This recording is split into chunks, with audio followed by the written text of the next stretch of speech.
Welcome to my class. In this particular video lecture, we will talk about cell referencing. Cell referencing in Excel. आइएगा move करते हैं cell referencing की तरफ. Cell reference. Cell reference is the backbone of Excel.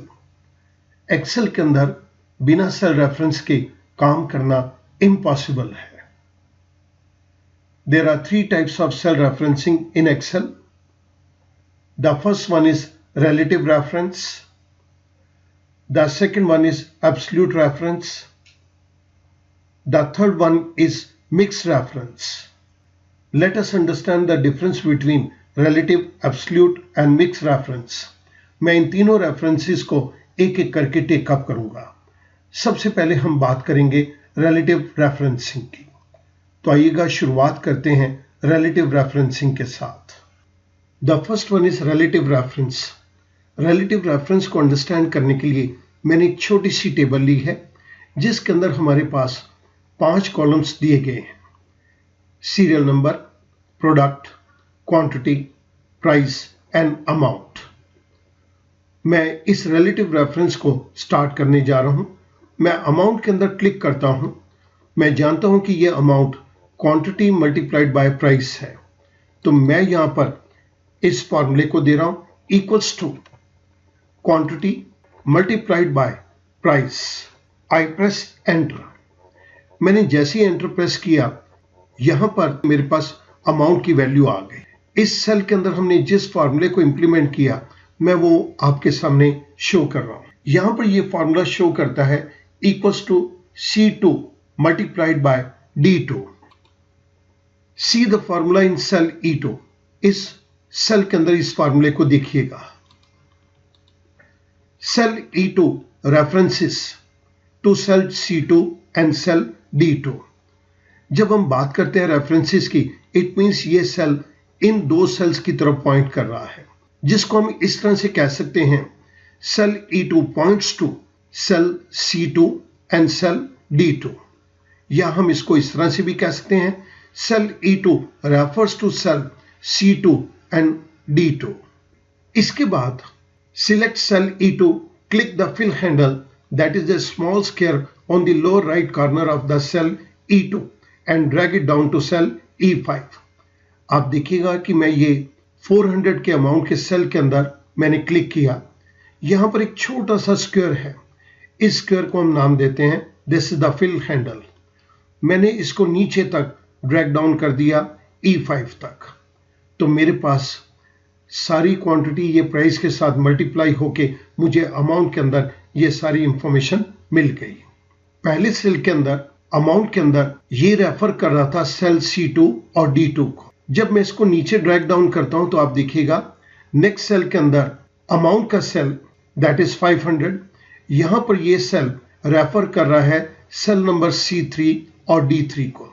मैं अगर इसके नीचे आता हूं तो आप देखिएगा यहां पर सेल E4 रेफर कर रहा है सेल C4 और D4 को.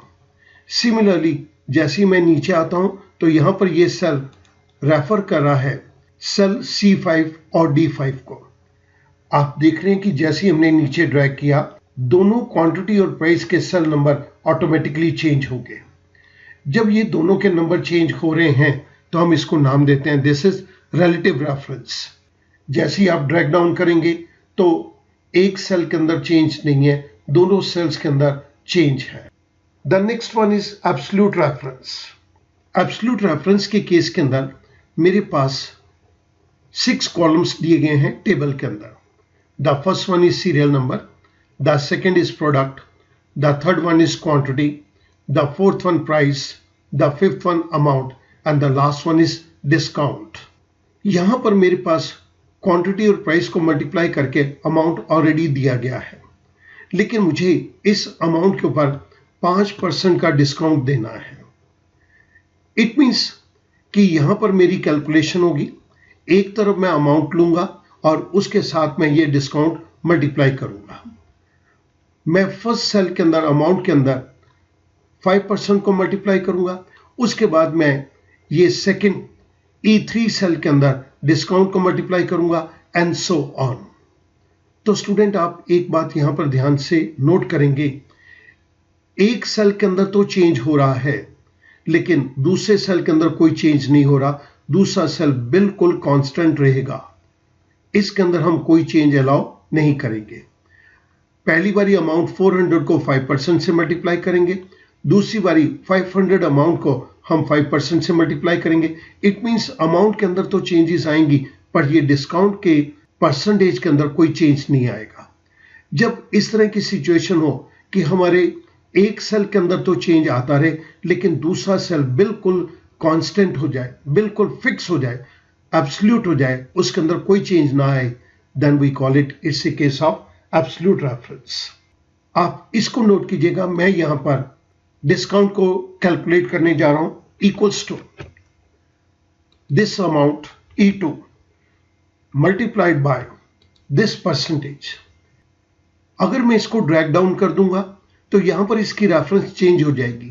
मैं चाहता हूं कि ये रेफरेंस चेंज ना हो, सो मैं J3 सेल को बिल्कुल फिक्स कर देना चाहता हूं, इसका बार बार रेफरेंस आए तो ये 5% ही शो करे। इसको एब्सोल्यूट रेफरेंस के अंदर कन्वर्ट करने के लिए मैं यहां पर कॉलम लेटर और रो नंबर के आगे डॉलर साइन को दे दूंगा। दोनों के अंदर इकट्ठा डॉलर साइन देने के लिए हम F4 की को प्रेस करेंगे।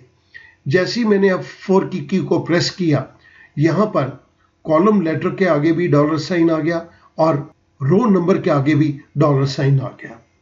जब ये डॉलर साइन आ गया तो इसका मतलब ये है कि ये रेफरेंस अब फिक्स हो गई, यानी कि मैं अगर इसको नीचे ड्रैग डाउन करूंगा तो E2 से E3 आएगा, फिर E4 आएगा, लेकिन हर बारी ये J3 से ही मल्टीप्लाई होगा। इस केस के अंदर मैं यहां पर एंटर प्रेस कर रहा हूं।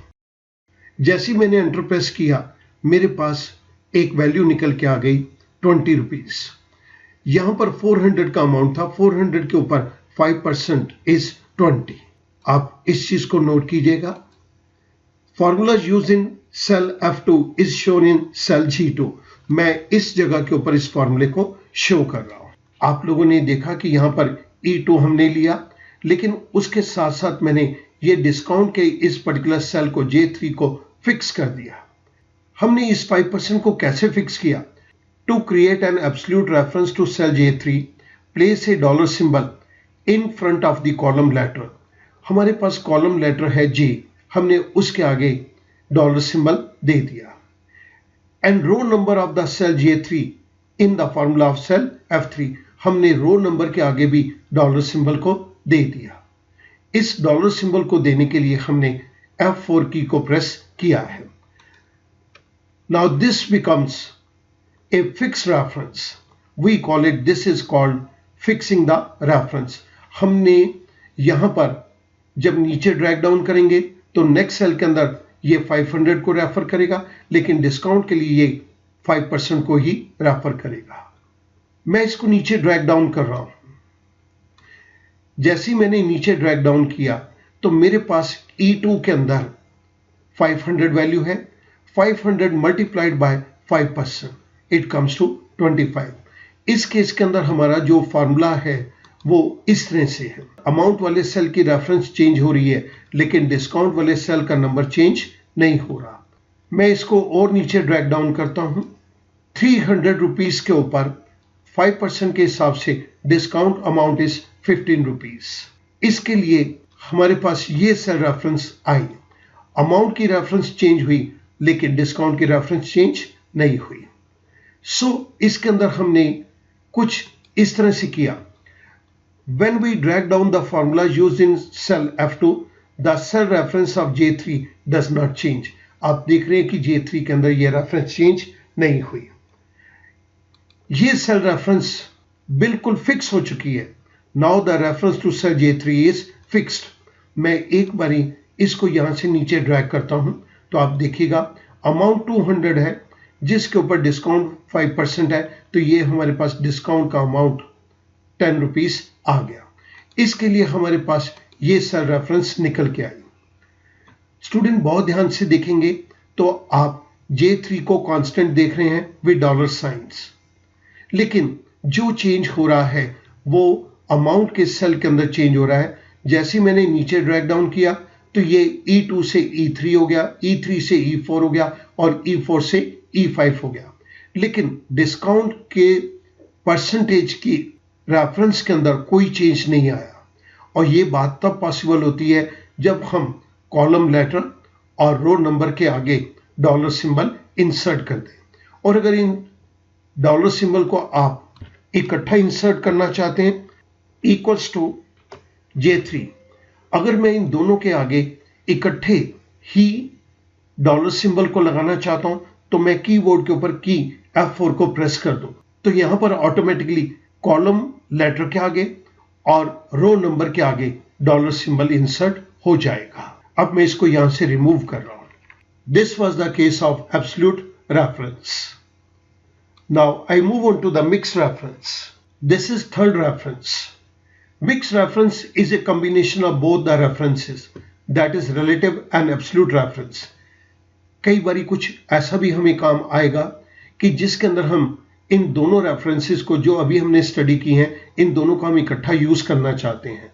जब हम relative reference और absolute reference को इकट्ठा यूज करना चाहते हैं then this is the case of mixed reference. ये किस तरह से होगा मैं आपको इसको दो तरह से इंटरप्रेट करूंगा। Sometimes we want a change in column letter and keeping the row number same. हम चाहते हैं कि कॉलम का नंबर तो बदले लेकिन रो का नंबर सेम रहे, तो उस केस के अंदर हमें मिक्स रेफरेंस को यूज करना होगा। Second case, sometimes we want a change in row number, हमारा रो नंबर तो बदल जाए, जो हमारा कॉलम लेटर है उसके अंदर कोई चेंज ना आए। अगर इन दोनों में से कोई भी एक सिचुएशन है then this is the case of mix reference. Mix reference के केस के अंदर मैं आपके सामने तीन छोटी छोटी टेबल्स लूंगा। सबसे पहली टेबल मेरे पास है प्रोडक्ट की और प्राइस की। दूसरी टेबल मेरे पास है मंथ की और डिस्काउंट परसेंटेज की। तीसरी टेबल के अंदर मेरे पास एक तरफ मंथ्स दिए गए हैं और दूसरी तरफ मेरे को प्रोडक्ट्स दिए गए हैं, लेकिन मैं इन प्रोडक्ट्स के प्राइस को यहां पर टेकअप करूंगा। आइएगा मिक्स रेफरेंस को टेकअप करते हैं। जब हम प्राइस की बात करें तो प्राइस के केस के अंदर कॉलम बी फिक्स रहना चाहिए, ये चेंज नहीं होना चाहिए। जब भी मैं इस टेबल के अंदर ड्रैग करूं the reference to the price should be a fix reference to column B. जब भी प्राइस की बात करें तो ये कॉलम बी फिक्स हो जाना चाहिए। इसके लिए हमारे पास क्या सॉल्यूशन है, मैं इस सॉल्यूशन की बात आपके सामने टेकअप कर रहा हूं। Place a dollar symbol in front of the column letter of cell B2 like $B2 in the formula of cell H2. H2 के सेल के अंदर मैं यहां पर फॉर्मूले के अंदर यहां पर $B2 दे दूं। दिस मल्टीप्लाइड बाय, अब हमें टेकअप करना है डिस्काउंट को। डिस्काउंट को टेकअप करने से पहले मैं यहां पर आपको कुछ एक्सप्लेन करता हूं। The reference to the discount should be a fix reference to a row 7। जब हम डिस्काउंट की बात करें तो उस केस के अंदर ये वाली रो फिक्स हो जानी चाहिए। इट मीन्स कि जब भी हम ड्रैग करें तो ये रो के अंदर कोई चेंज नहीं आना चाहिए। तो इसके लिए हमारे पास क्या सॉल्यूशन है? हमारे पास इसके लिए एक सॉल्यूशन है, place a dollar symbol in front of the row number of cell B7।